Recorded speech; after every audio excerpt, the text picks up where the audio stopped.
On February 10, a delivery driver named Carlos Palazuelos was pulled over at Gunpoint in Rio Rico, Arizona. He was held for 7 to 8 hours without charges. He was not read his rights for 2 hours. Deputies searched his family's home. Took his DNA. Took his phone. Found nothing. 6 months later, the Pima County sheriff still refuses to clear his name. And Carlos Palazuelos just filed a $3.25 million lawsuit demanding to see the sealed search warrant that started all of this. Because nobody, not even his own attorney, has been allowed to read it. Before we go any further, if you are watching this because you want the documented facts on the Nancy Guthrie case, not the clickbait, not the speculation, not the social media theories, hit subscribe right now. Crime Collective Files covers active investigations with verified sources and confirmed timelines. This case broke open this week with a $3.25 million lawsuit and a sealed search warrant that even the detained man's own attorney cannot access. You do not want to find out what comes next from somebody else's thumbnail. They held him against his will.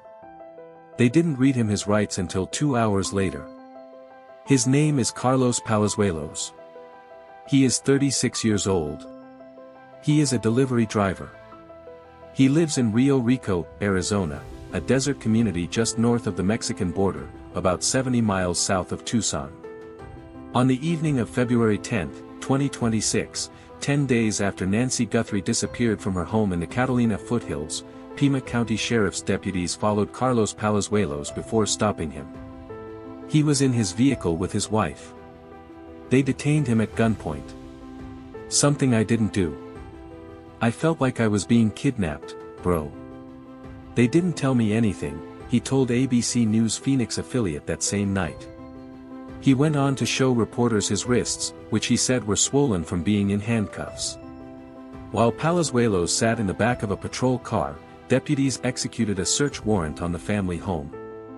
They were there for hours. They took his DNA. They took his phone. They found nothing. No charges were filed. He was released. 6 months later, the circumstances that led investigators to Carlos Palazuelos remain unclear. His attorney, Jesse Showalter, told Newsweek that is precisely the problem. I want to see the search warrant affidavit that was used in order to obtain the search warrant that led to the arrest and the search of his family home, Showalter told Newsweek. I want to read how it came to pass that they went after Carlos, what their purported evidence was and what they told the judge in order to get that search warrant.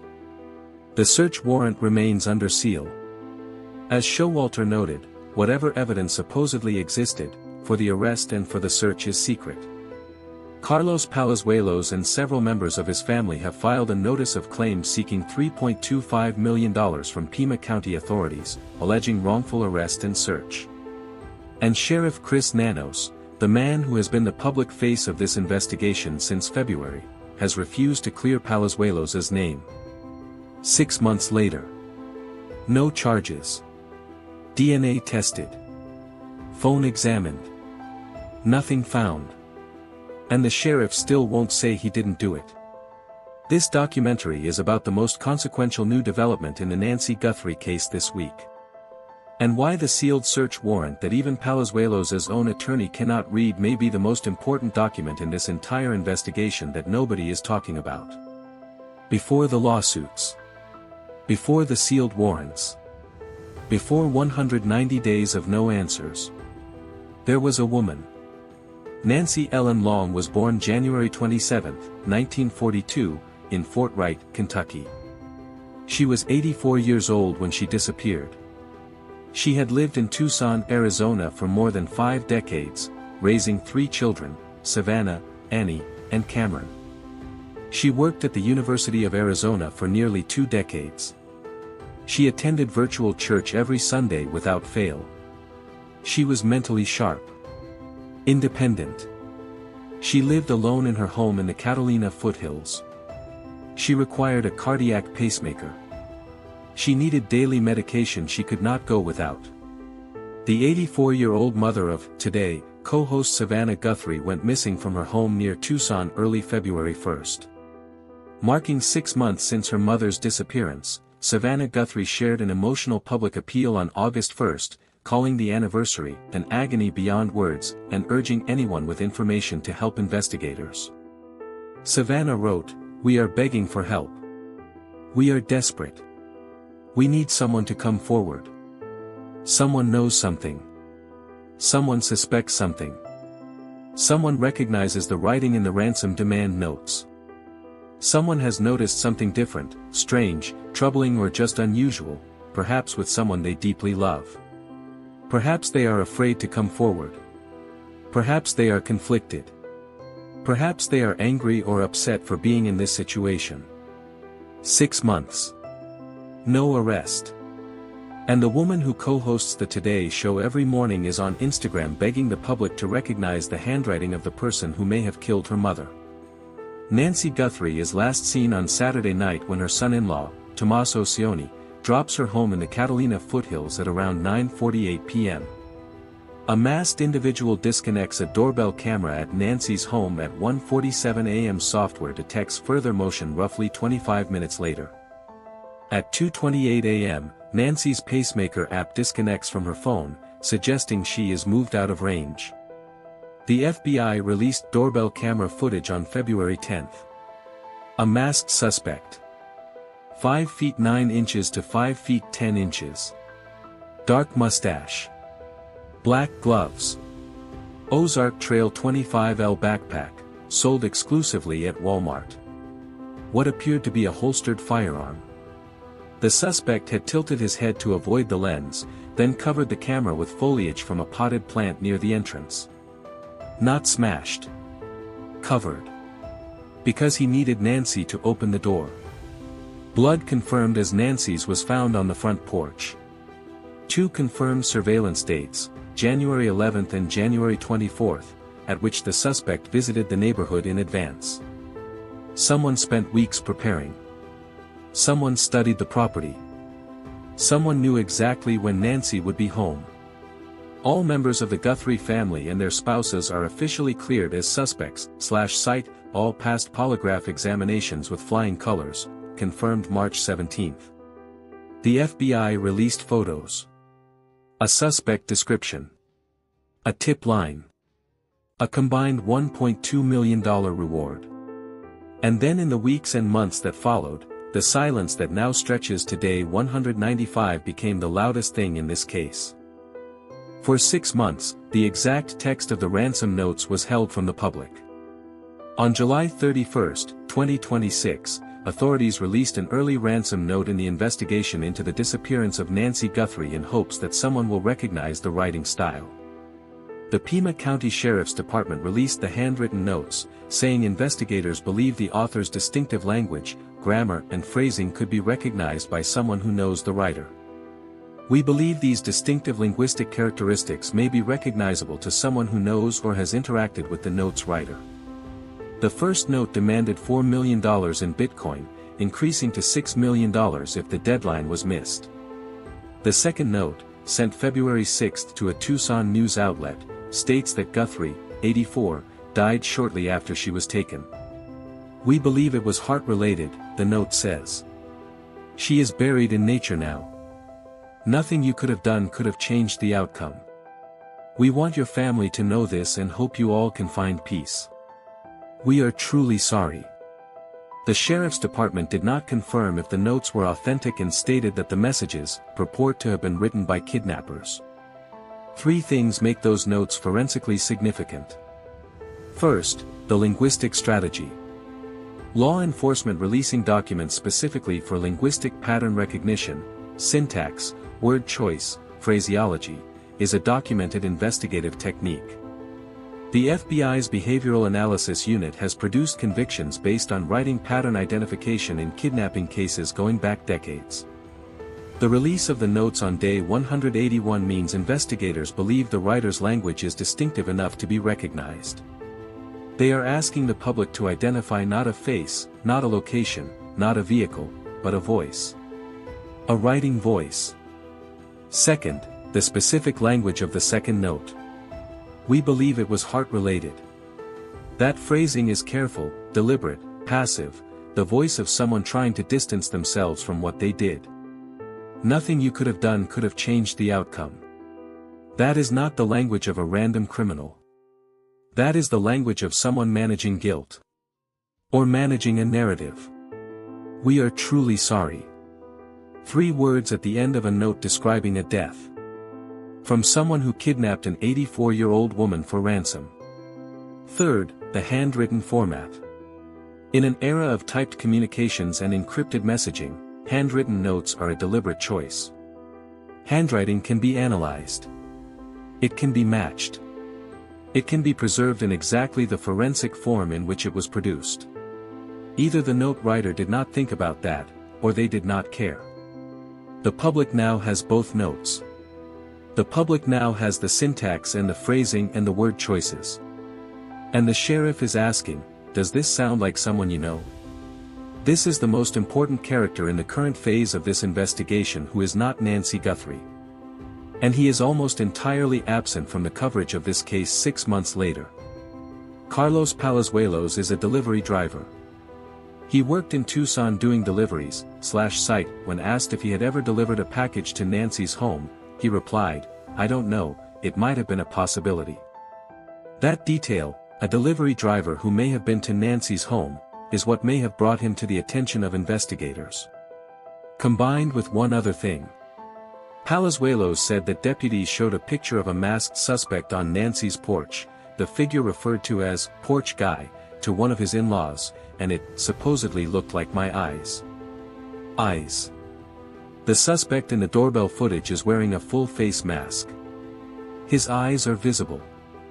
And whatever Pima County investigators saw when they compared those eyes to Carlos Palazuelos led a judge to sign a search warrant for the family home of a delivery driver in Rio Rico, Arizona, a man with no publicly known prior criminal history, no publicly known connection to the Guthrie family, and no charges filed against him then or since. The claim says he was arrested at gunpoint on February 10, 2026, and held for approximately 7 to 8 hours before being released without charges. Daniel Maddox is seeking $500,000. He was handcuffed and held under armed guard outside the family home during the same incident. Josefina Maddox, the homeowner, is seeking $250,000 for property damage the claim says deputies caused while executing the search warrant. 3 people. 1 family home. 1 search warrant. $3.25 million in combined claims against Pima County. All of it happening in Rio Rico, a desert community approximately 70 miles south of Tucson, near the Mexican border, in the same general region where the second ransom note said Nancy is buried in nature. That geographic proximity may be coincidence. It may not be.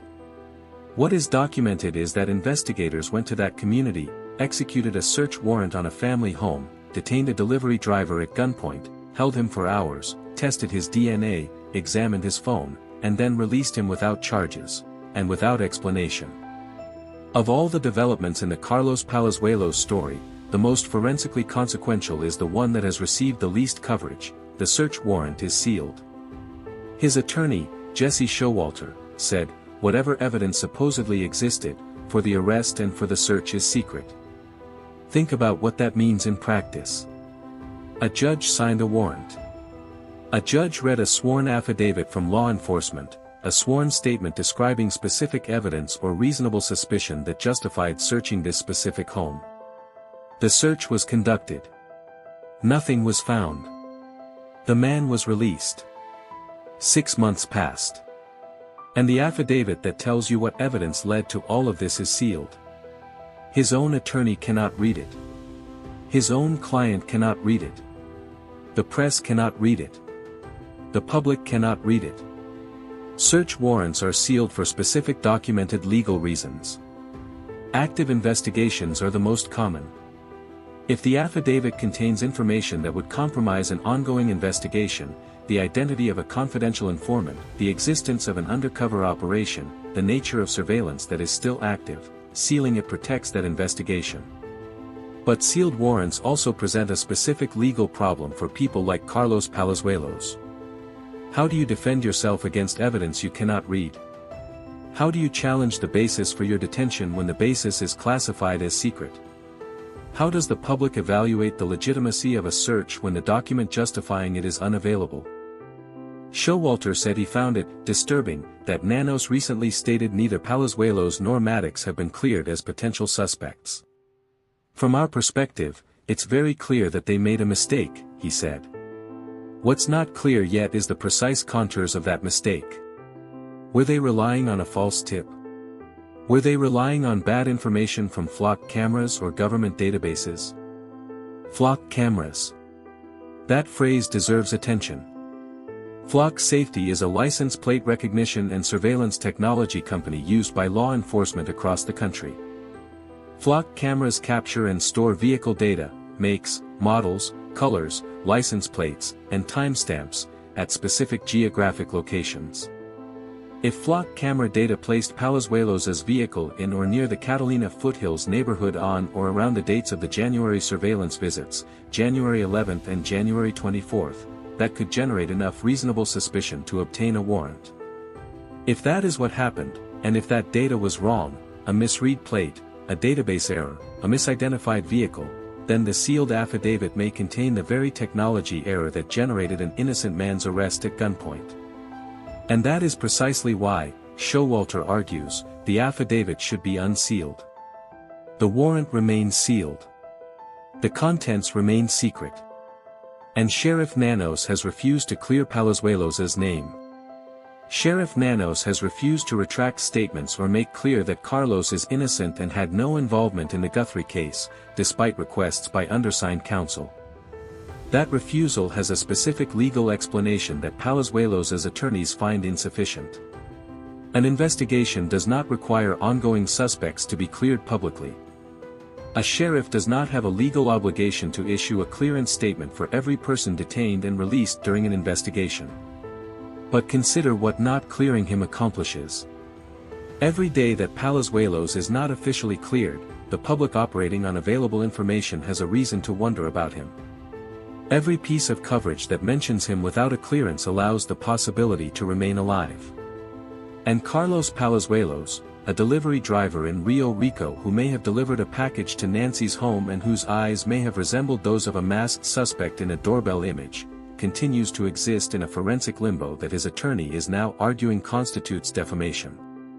The attorney described the sheriff's department's decision to detain Palazuelos as a misguided attempt to shield itself and Sheriff Nanos from public criticism related to their handling of the case and to boost Sheriff Nanos' public profile.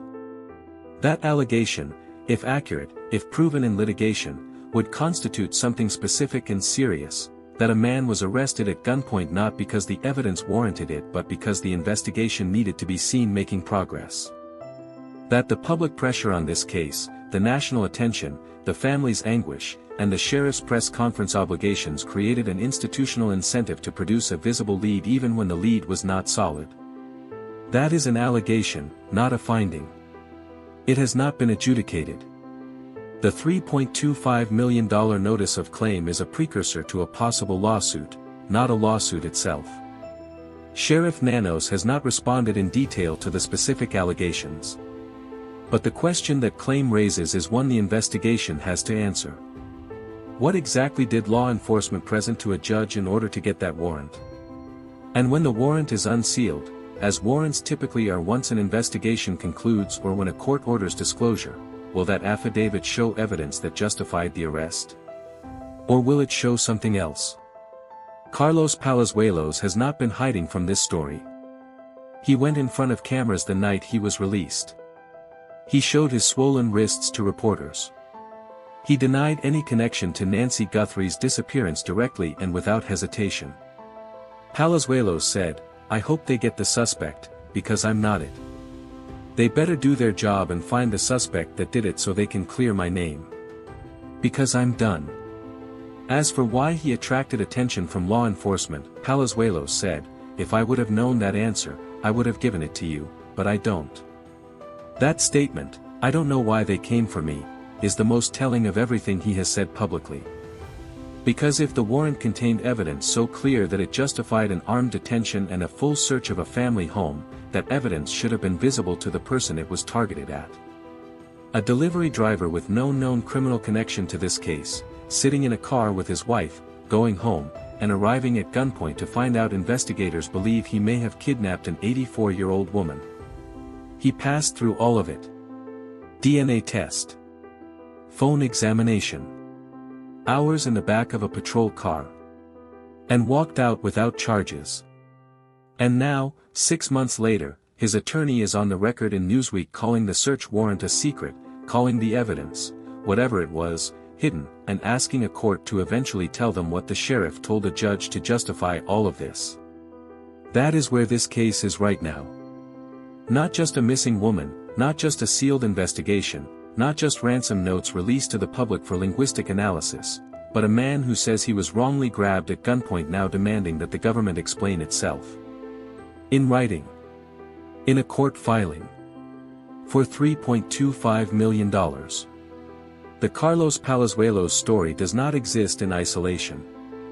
It exists inside a broader institutional picture that has been increasingly visible since late July, when FBI Director Kash Patel publicly accused Sheriff Nanos of keeping the FBI out of the investigation for 4 days, and Nanos fired back by saying Patel had never once spoken to him in 6 months. That dispute is not resolved. It has not been addressed by either agency in any formal documented way since Nanos's interview with Wyatt Sharp at the end of July. But its relevance to the Palazuelos story is direct.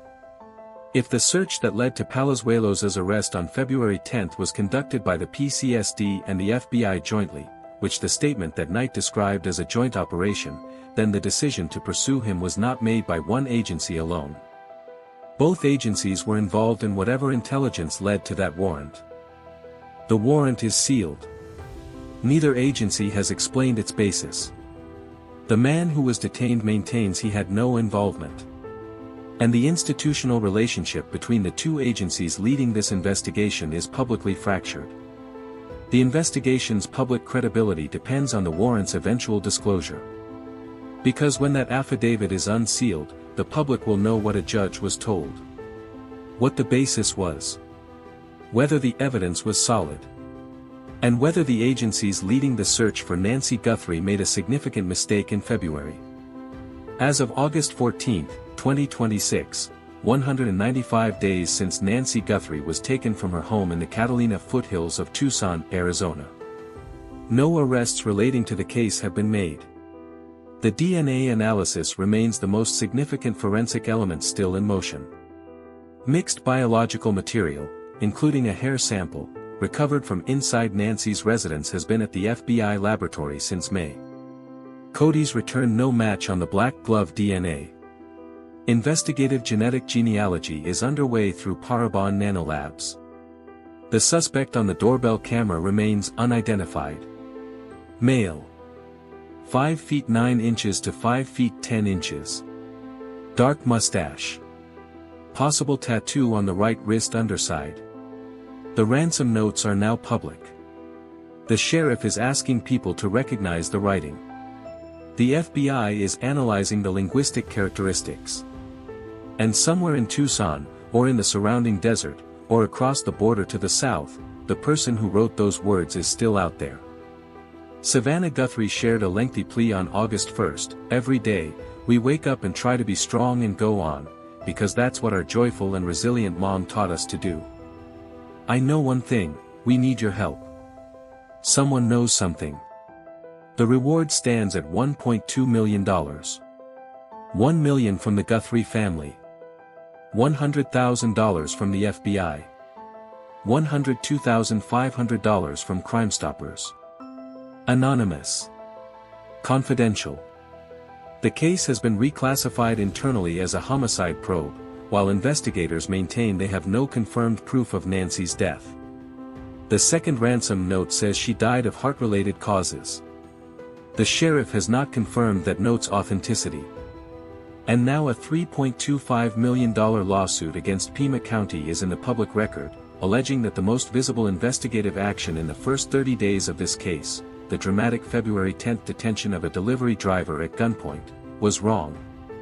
Was based on secret evidence. Was not backed by anything that has survived scrutiny. And was conducted against a man who, by every documented record in this case, has no known connection to what happened to Nancy Guthrie. The sealed warrant will eventually be unsealed. The genetic genealogy will eventually produce results. The DNA in the FBI lab will eventually be compared to a profile. And whoever wrote those ransom notes in a hand distinctive enough that investigators are asking millions of Americans to recognize it, will eventually be connected to the words on the page. The public record of Savannah Guthrie across these 195 days is one of the most documented grief arcs in recent American history. She returned to the Today Show on April 6. She covered news. She did her job. She interviewed sources. She could not comment on her own mother's case from behind that desk. And then, on August 1st, she went to Instagram. Because 195 days had passed and the case had produced no arrest and she had something specific to ask the public to do. Savannah thanked supporters who have continued searching for answers while asking the public to closely examine the newly released notes. She wrote, "We are begging for help. We are desperate." Those two sentences, from a woman who has sat at the Today desk through everything, tell you everything about what 195 days without answers does to a family. She is not asking for thoughts. She is not asking for prayers. She is asking for a specific kind of help. Look at these notes, look at the writing, ask yourself if you know this voice. Annie Guthrie and Tommaso Cioni have been behind no trespassing signs since the spring. They have not spoken publicly in months. Cameron Guthrie, the most private of the three siblings, has maintained the lowest public profile throughout. The family carries what they carry. Publicly, through Savannah's voice. Privately, in ways the public cannot see. And in between, in the sealed documents and the pending DNA analysis and the linguistic study of handwritten ransom notes, the investigation is still running. Still daily. Still active. Sheriff Nanos has said it plainly, it is not cold. The most consequential pending developments in this case are now aligned in a specific order. The $3.25 million notice of claim against Pima County will eventually produce either a negotiated settlement, withdrawal, or a lawsuit. If it becomes a lawsuit, the discovery process, the formal legal mechanism for compelling the disclosure of documents, will put the sealed search warrant affidavit directly in the crosshairs of civil litigation. Palazuelos' attorneys will subpoena it. The county will resist. A judge will decide. If that affidavit is produced in civil litigation, it becomes a public record, including the specific evidence that led investigators to a delivery driver in Rio Rico, Arizona, who was home with his wife on the night an 84-year-old woman was taken from her house 70 miles north. The genetic genealogy is running. Parabon Nanolabs has a documented track record of producing suspect profiles from partial DNA in cold cases going back decades. The result from the Guthrie case lab work, when it arrives, is the single most likely source of a publicly named suspect. The ransom notes are in the public record. The sheriff's office is asking for linguistic recognition. If someone who knows the writer sees those notes and recognizes the syntax, the word choices, the specific phrasing, that tip has the potential to move faster than any DNA analysis. The reward is $1.2 million. Anonymous. Confidential. And active. Nancy Guthrie deserves to be found. The person who wrote those notes in a distinctive hand that investigators believe is recognizable is still out there. The sealed warrant that may explain why a delivery driver was arrested at gunpoint is still hidden. The DNA that may identify the suspect is still in the laboratory.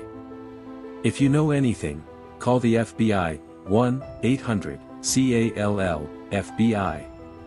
Call the Pima County Sheriff, 520-351-4900.